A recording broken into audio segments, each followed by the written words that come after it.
Okay, good evening class. Okay, lepas ni cikgu nak masuk pula kepada first order homogeneous differential equations. Okay?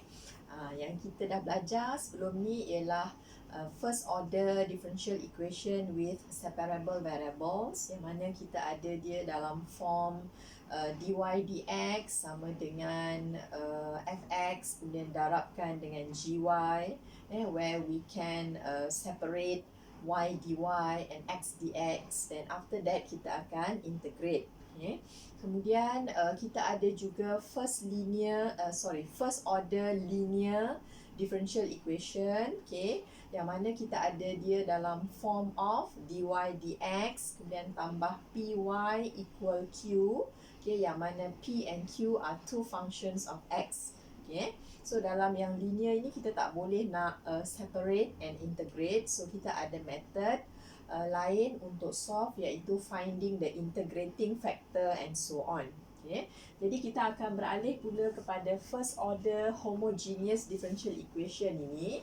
So what about this differential equation? Dia dalam form dy dx sama dengan the function of y over x. Maksudnya homogeneous kat sini ialah kita ada variables x dengan y itu dia dalam maknanya dia berkumpul sekali, susah untuk kita separate and integrate, and also dia bukan dalam bentuk linear form, yang mana kita boleh gunakan kaedah linear itu.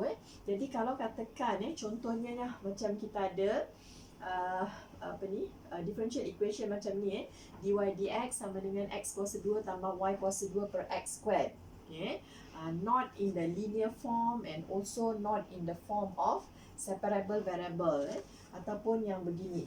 Okey, sekarang ni bila kita nak tahulah sama ada satu jenis ini adalah homogeneous ataupun bukan, so kalau katakan macam ni, I try to simplify yang ini, saya boleh keluarkan x, okey, macam ni saya boleh keluarkan x kuasa 2 tambah dengan y kuasa 2. So dekat sini dia akan jadi, tak payah nak factorize, saya boleh ringkaskan sajalah. Okay, yang ini dia akan jadi, ini kita divide dengan ini, so dia adalah 1 tambah dengan y kuasa 2 per dengan x kuasa 2. Okay, ataupun yang ini boleh ditulis sebagai y over x squared. Okay, so ini adalah dy dx. Jadi yang ini adalah satu function yang melibatkan y over x. So this type of ataupun this form of differential equation. Okay. Kemudian contohnya kalau kat sini pula saya boleh factorize. Factorize dekat sini, okay, apa yang kita ada yang sama dekat situ, saya boleh keluarkan y. Okay, kemudian kat sini adalah y kuasa 2. Kemudian tolakkan dengan x kuasa 2. Ini yang dekat bawah ini saya boleh keluarkan x. Okay, kat sini adalah x kuasa 2. Kemudian tambahkan dengan y squared. Okay, jadi kalau kamu perhatikan, kat sini adalah y over x. Kemudian kita akan ada y kuasa 2 tolak x kuasa 2 per dengan x kuasa 2 tambah y kuasa 2. Okay, so dia adalah the function of y over x. Maksudnya dia ada satu function yang melibatkan y over x. Dekat sini pun ada y over x. So ini yang dimaksudkan dengan first order homogeneous differential equation. Jadi maksudnya kalau jenis yang macam ini, kita biasanya akan reducekan this homogeneous differential equation ini menjadi sama ada separable variable ataupun linear type. Okay, kita boleh reducekan dia, iaitu menggunakan substitution y sama dengan vx. Okay.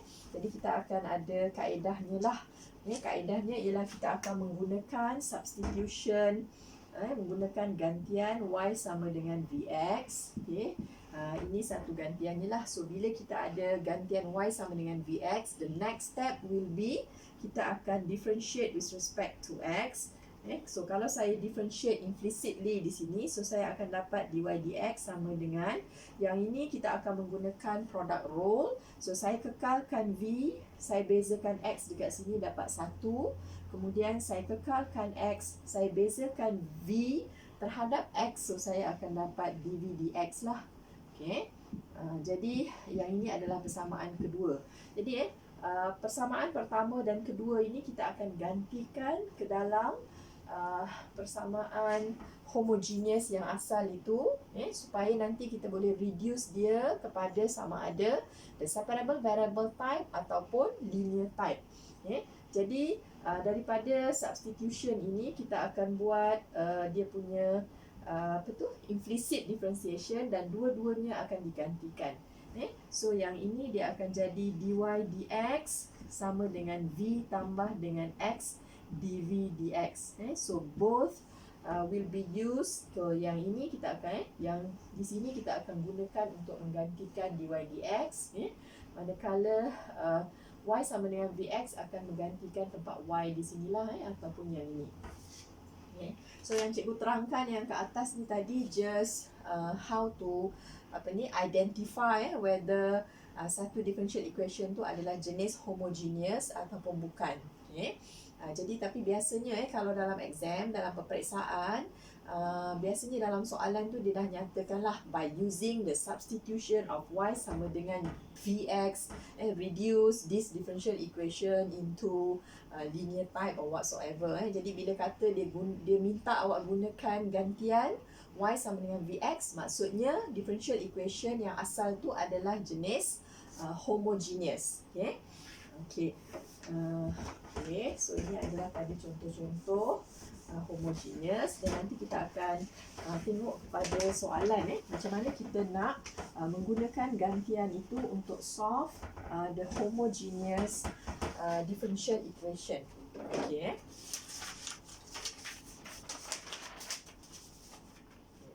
Kita terus pergi pada example 1. Example 1. Dan saya ada macam ni, dy dx sama dengan x tolak y. X tolak y bahagikan dengan x. Katalah macam ni. Kita tak boleh nak katalah saya just check sajalah, yang ini bukannya dia punya step. So ini adalah 1 tolak x per x adalah 1, so y over x, kan? So this is the function of y over x. So this is the homogeneous type. So ini sajalah untuk kita identify. Bila kita nak selesaikan dia, so kita akan menggunakan terus menggunakan gantian y sama dengan vx. So daripada ini kita anggap dia sebagai persamaan pertama. So daripada sini kita akan differentiate implicitly with respect to x. Maksudnya ada 2 step yang kamu kena buat gantian. Tadi adalah kita kekalkan v, kita bezakan x dapat 1, kemudian kita kekalkan x dan bezakan v. Jadi ada persamaan 1 dan persamaan 2. So kedua-dua ini kita akan gantikan kat dalam persamaan yang asal itu. Jadi maksudnya dy dx kat sini kita akan gantikan dengan v tambah x dv dx. Dv dx, right? Kemudian kat sini kita ada x, kekalkan saja. Kemudian y kita gantikan dengan vx, tolak dengan vx, kemudian bahagi dengan x. Kemudian kita tengok apa yang kita boleh ringkaskan. Mungkin dekat sini kita boleh factorize 1 tolak v, kemudian divided by x. So this one cancel. Yang ini masih lagi begini. Jadi akhirnya saya akan dapat x dv dx. So ini samalah dengan yang tinggal kat sini adalah 1 tolak v. Kemudian v ni kita bawa sebelah sana, dia menjadi 1 tolak 2v. So sekarang ini yang dimaksudkan saya sudah reduce dia dalam bentuk sama ada linear ataupun separable variable. Nanti cikgu tunjukkan dua-dua cara yang kita boleh solve. Persamaannya begini, dv dx. So dalam kes ini kita seolah-olah telah menghilangkan y daripada persamaan yang asal itu. So kita dah reduce dia hanya dalam x dan juga v. Okay. So what do you think here? Apa yang kita boleh buat? Mungkin kita boleh buat separable variable. Okay. Jadi maksudnya cikgu akan buat satu tolak 2V ni kita bawa turun ke bawah. So dV tinggal di sini. Okay. Kemudian X ni bawa ke sebelah sini jadi 1/X dx. Okay. So kita sudah reduce dia daripada di sini menjadi the separable variable type. Okay. Selepas itu saya akan integrate macam biasa. Ingat lagi teknik yang separable variable. Okay. Kemudian yang ini biasanya kita akan gunakan log function dekat sini. So saya cuba jadikan dia dalam bentuk f prime x bahagi fx. Kalau saya bezakan ini terhadap v ni lah. Sekarang kita punya variable adalah v. So sini 1 tolak 2v. Tapi sebabkan di sini 1, saya kena darab dengan negatif 1/2 di hadapan. Okay, dv. So samalah integration 1/x dx. Okay, jadi yang ini dikekalkan. So ini sudah dalam bentuk f prime x bagi fx. So kita akan ada ln 1 tolak 2v. So yang kat sini pula kita akan dapat ln x tambah c. Okay. Kemudian dekat sini sebab ada negatif 1/2. So why not kita simplify dulu. Kita cross multiply 2 ni lah.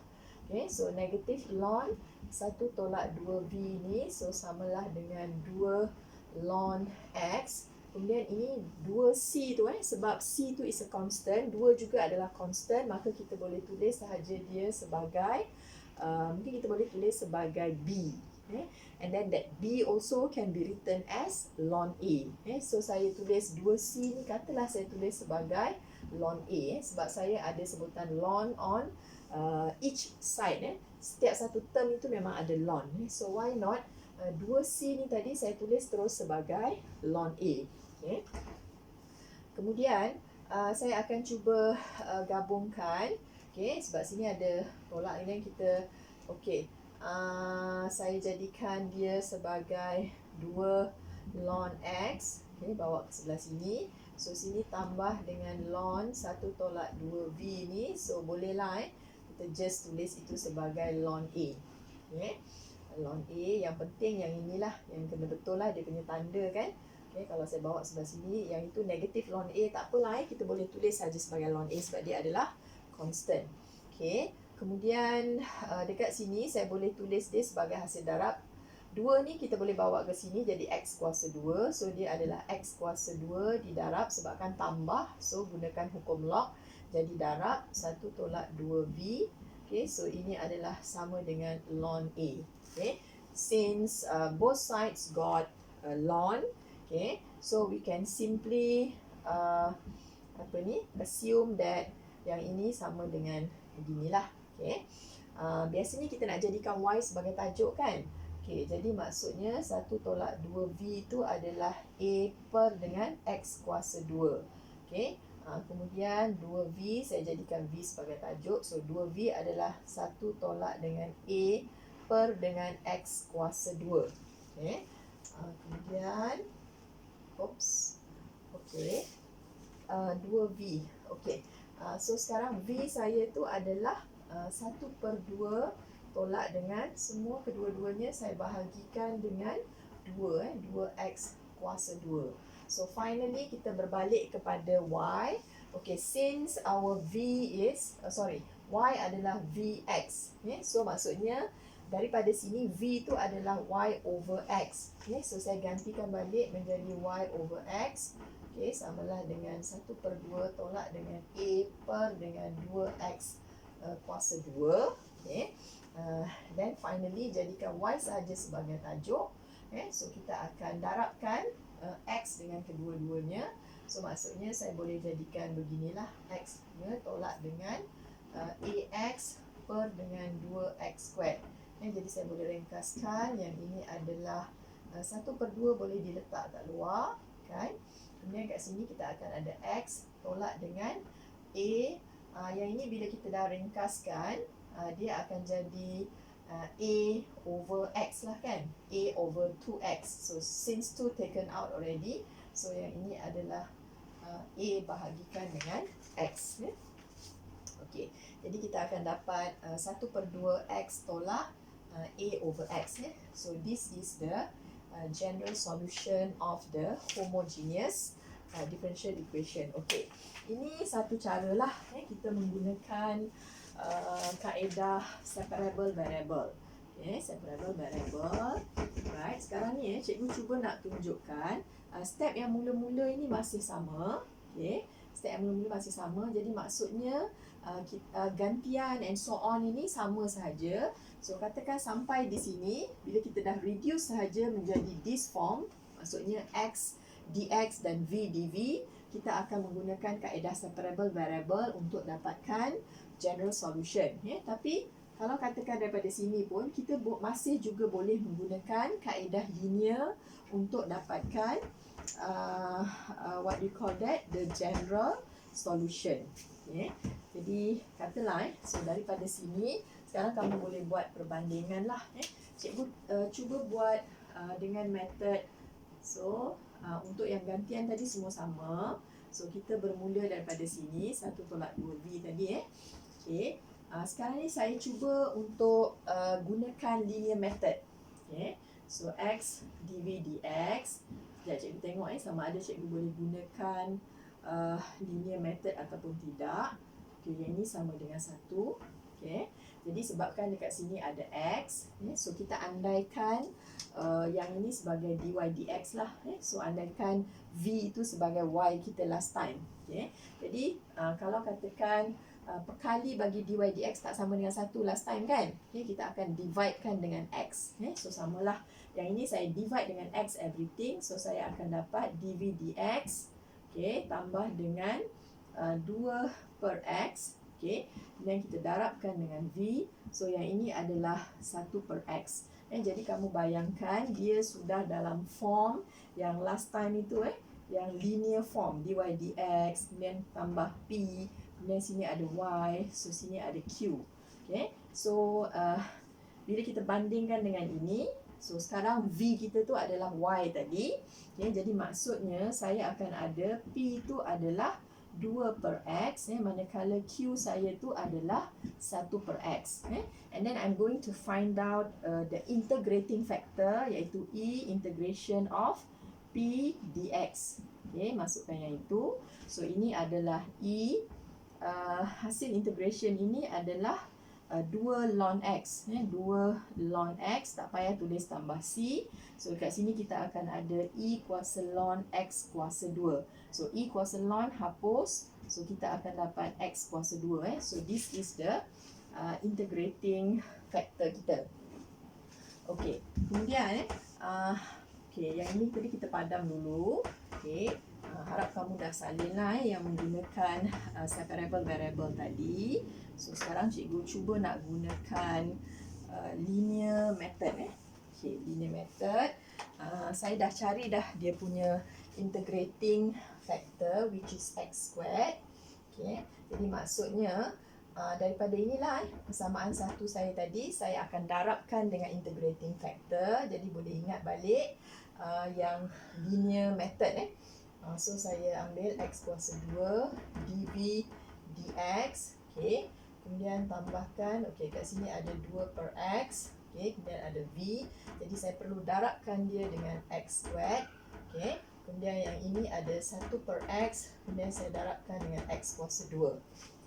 I'm going to simplify. dv dx kat sini. Kemudian kat sini saya ada apa tu? Ada 2Vx kan? Tambah dengan 2Vx. Ada 1X ke atas. So sebelah sini kita akan ada X sahaja. Selepas itu menggunakan kaedah linear, bila dah darab tu kita akan reducekan dia menjadi d dx. Masih ingat lagi d dx. Kita ambil yang integrating factor kat depan. Kemudian kat sini yang kita punya y tu sebenarnya adalah v. So saya masukkan sini v. Jangan confuse lah. Last time kita guna dy dx, sekarang ni dv dx. So yang dekat sini pula adalah sama dengan x. Untuk kita hilangkan d dx ni, kita akan integrate dia. So hilang d dx, yang tinggal hanyalah yang ini. So this side you have to integrate lah. Okay, with respect to X. Okay, jadi sekarang saya akan ada X kuasa 2V ni samalah dengan X kuasa 2 per 2 tambah C. Okay, dan saya jadikan V sebagai tajuk, bahagikan dengan X squared for each term. So ini divide, cross multiply, jadi yang tinggal hanyalah 1 per 2 kemudian tambah dengan C per dengan X kuasa 2. Okay. Kemudian yang ini saya ganti balik dia sebagai daripada gantian tadi kan. Okay. Y sama dengan Vx, kita ada gantian yang asal tadi masa homogeneous tadi kan. Okay. Y sama dengan Vx, so yang ini adalah V sama dengan Y over X. So ini adalah 1 per 2 tambah dengan C over X squared. Okay. Finally dia adalah Y. Okay. Cross multiply, kita akan dapat X per 2. Kemudian tambah. Dekat atas ada CX. So finally adalah C over X. Okay. Jadi saya dapat juga dia punya general solution menggunakan linear method. Jadi okay, sekejap saya akan buat perbandingan. Okay. Kamu tengok yang ini tadi jawapan yang kita dapat menggunakan kaedah separable variable. Okay. Sedangkan yang ini adalah menggunakan linear method. Okay, kamu tengok dekat sini jawapannya sama tak? Saya tuliskan balik yang atas ni lah. Okay. Kemudian kat sini tolak dengan A per 2X. A per 2X. Ini sebenarnya A per 2X kan? Okay, A per 2X. So yang ini tadi menggunakan separable variable. Okay, yang ini adalah linear method. Jadi kita check yang X per 2 ini betul, X per 2. Kemudian dekat sini ada tolak A per 2X. Tolak A per 2X. Sedangkan kat sini adalah tambah C over X. Jadi sebenarnya dia masih lagi considered sama. Yang penting dia punya variable tu mesti sama. Kita tengok kat sini X ada 1 dekat atas. Di bawah X tu memang ada 2 juga. Okay, yang ini pun sama. Kemudian kita ada 1X di bawah. Dekat sini pun ada X di bawah. Jadi variable itu mesti sama. Tapi dalam case ini C, constant C ni dia samalah dengan negatif A per 2. Jadi maksudnya yang dekat sini ni semuanya adalah constant dan kita boleh samakan dia dengan C. So that's why kita anggapkan kedua-dua jawapan ini adalah sama sebab C dan juga negatif A per 2 itu adalah satu constant sahaja. So kita boleh assume yang ini adalah samalah. Yang penting tempat X tu adalah betul. Okay. Jadi maksudnya kesimpulannya untuk yang homogeneous differential equation kamu kena reduce dahulu menggunakan gantian Y sama dengan Vx dan juga dy dx sama dengan V tambah X dV dx. Both you sub into the homogeneous differential equation and then you buatlah, you work out, factorize and so on sampai you akan reduce to this stage lah. Kita akan reduce dia menjadi X dx dan V dV. Maksudnya kita hilangkan Y daripada homogeneous itu. Selepas itu kita boleh teruskan sama ada dengan menggunakan separable variable yang cikgu dah tunjukkan sebelum ini sampailah dapat jawapan begini, ataupun bila kita dah reduce tu kita boleh teruskan menggunakan linear method. Linear method dan kita dapat juga jawapan macam ni lah. Jadi kamu boleh pilih yang mana kamu lebih selesa, sama ada nak menggunakan separable variable ataupun linear method. Tapi jangan guna dua-dua. Maksudnya you dah buat gantian, you dah reduce and then you choose either the separable variable or the linear method to solve. Kalau katakan memang confirm tak boleh nak gunakan linear, then you can use the separable variable sajalah. Kalau kamu rasa katakan selesa nak gunakan dia memang linear type, then maybe you all can use the linear type. So it's up to you lah which one is suitable. Ada masa kita tak boleh juga nak guna linear, kita terpaksa guna separable variable ataupun kita akan gunakan linear dan tidak menggunakan separable variable. Yang penting kita dapat jawapan akhirnya lah, dia punya general solution. Okay.